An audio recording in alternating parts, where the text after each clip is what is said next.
Hello, my fabulous superstar scientists. We are ready to take another journey into space. Got my helmet on. And this time, though, we're going to be discovering information about asteroids. So be ready to take some notes.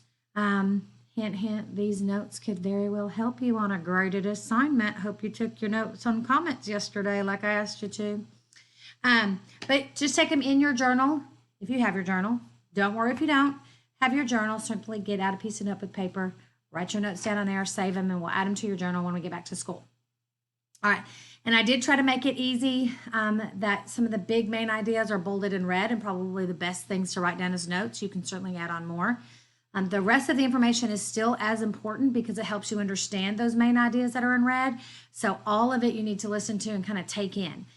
Again, feel free to decorate it with your flare pens, your gel pens, your colored pencils, or just write it in pencil if that's all you want to do. But it is important for you to take these notes. All right, so let's get started on this journey. As we take this journey into space and learn about asteroids, at the end of this presentation, you should be able to answer these three questions. What are the physical properties of asteroids? What do they look like? Where are they located? And how do they move about in our solar system?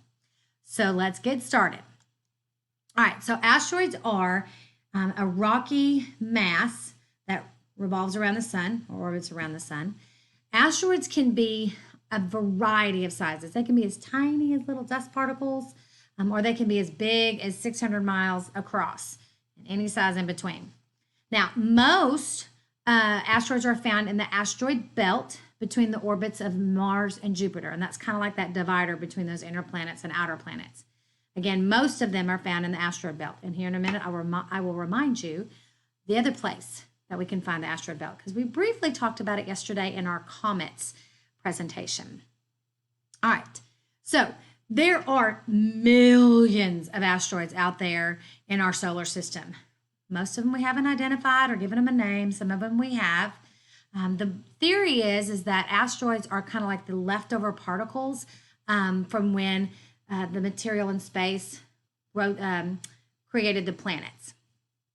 And that's really a little side information there. That's, the sun's gravity is what pulled them into that orbit. And as they rotated around, that rotation, that revolving around is what created the shape of the planets.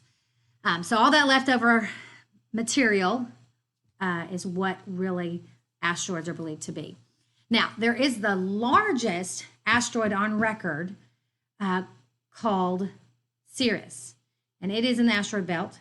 It's large enough to be considered a dwarf planet, kind of like Pluto is. It's not called a dwarf planet, but it could be because it's that big.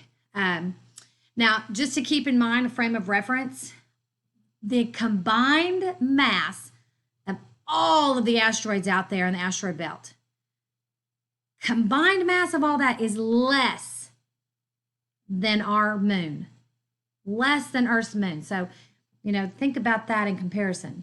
All that spread out here, if you put it all together, it would be the mass of less than the little moon that's right over here by Earth. All right.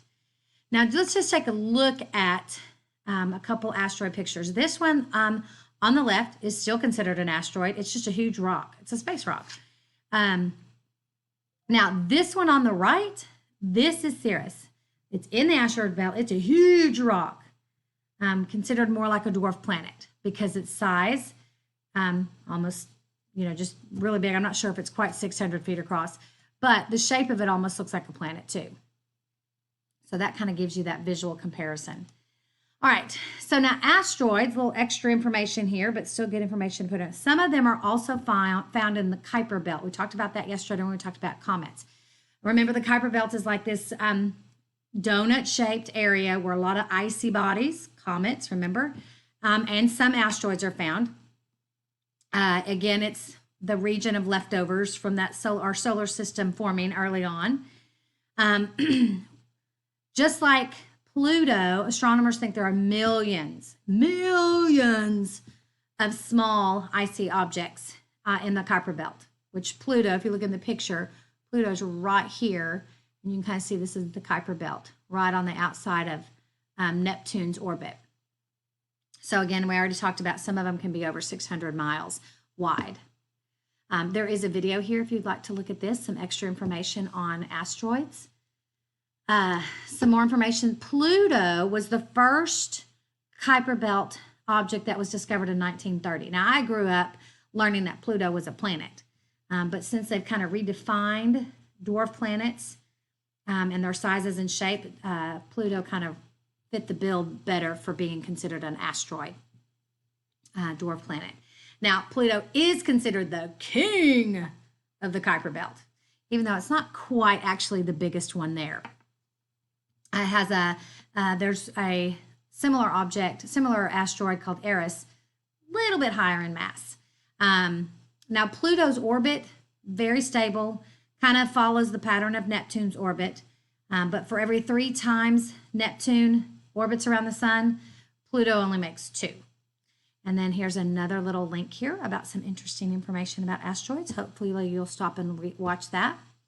And lastly, just a little bit more about Pluto. Great picture here. Pluto never comes close enough to Neptune to be affected by its gravity, even though sometimes when you look at the picture, it looks like it gets really close in orbit. And like I said, even though its orbit crosses Neptune's orbit, it really gets closer to Uranus than it does Neptune. So those pictures can be a little deceiving. And again, another great link here that can help you learn more about asteroids. Now that is it for today. My helmet's making me itch. So make sure you have those notes. Again, save these notes. They could come in handy. Wink, wink. All right. Great journey with you guys today. Thank you for staying focused and getting everything together.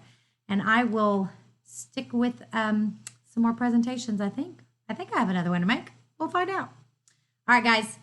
Have a good one. Miss you guys. Bye.